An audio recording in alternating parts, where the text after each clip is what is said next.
Okay, so today I'm waxing and dyeing traps. I had this video, I had a guy to request me to make a video of how I wax and dye. So I'm going to go through it step by step. This right here, this is my first step. Whenever I receive my traps new, I have this is acetone. I have it in a 1 gallon little paint container from Lowe's, and all I do is take a paintbrush and try to clean as much of the factory oil and grime and stuff off of the traps as I can whenever I first get them. So acetone and paintbrush. Step 2, this right here is a salt water solution.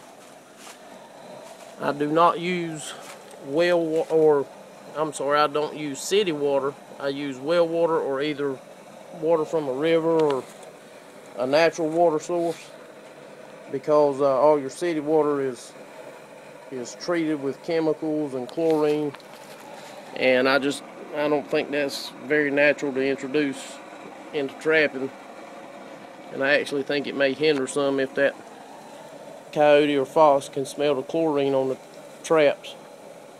I really doubt that they would, because of the boiling process in the dye, but just to safeguard, I use a natural water source.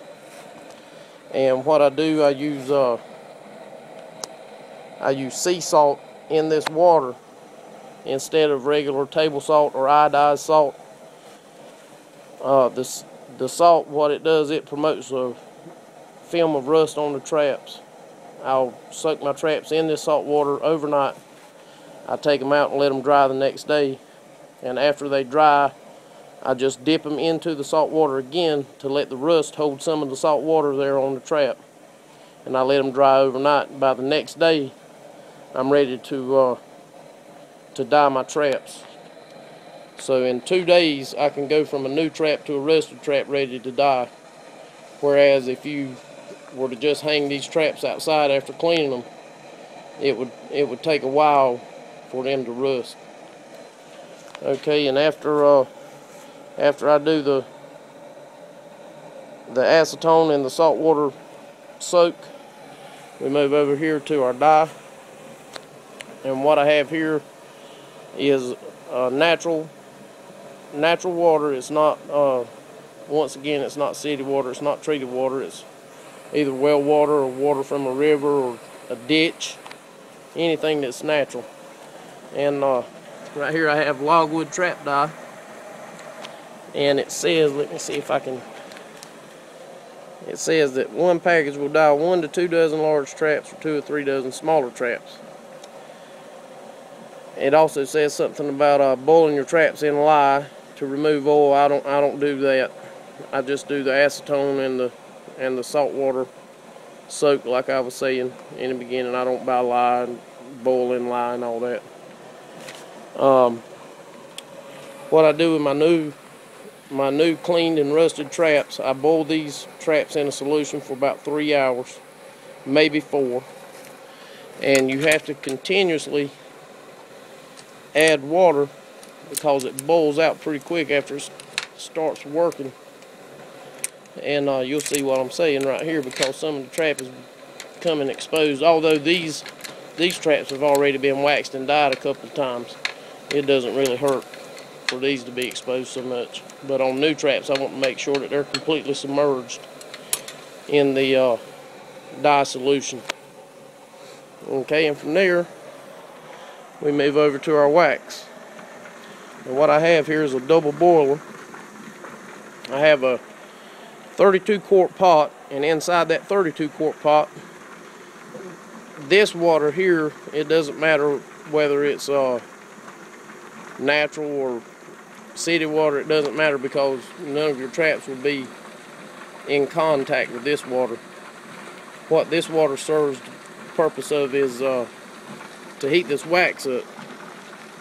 And when the inside of whenever the water in the pot, in the big pot, starts to boil, you know it's at 212 degrees.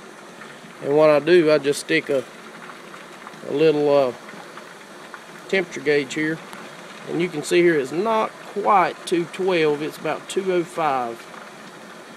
But that's just right for dipping traps. What I'll do from here, I'm gonna cut this short because I'm making this video by myself. What I'll do from here, I'll take a trap from this, 2 traps. Well, since I got this big pot now, I'll probably take 4 traps from the dye solution, and I'll shake some of the dye off of them. They'll immediately dry whenever you pull them out of the hot dye. And I'll take these over to my wax and dip them in my wax and let them sit in the wax maybe 3 to 5 minutes, just to make sure that they reach the temperature of the wax. You want your traps to be the temperature of the hot wax whenever you pull them out. If you don't, the wax will flake off, and you really have to re-wax them again, in my opinion. And this is my process for waxing and dyeing traps. Some people use wood fires. I like to use gas. It's just a little more efficient. You don't have to worry about cleaning up fires or catching anything on fire or gathering wood or anything. You just kind of hook up and boil, and it's over with. But that's it. This is my acetone right here. This is my saltwater solution that I rust my traps in.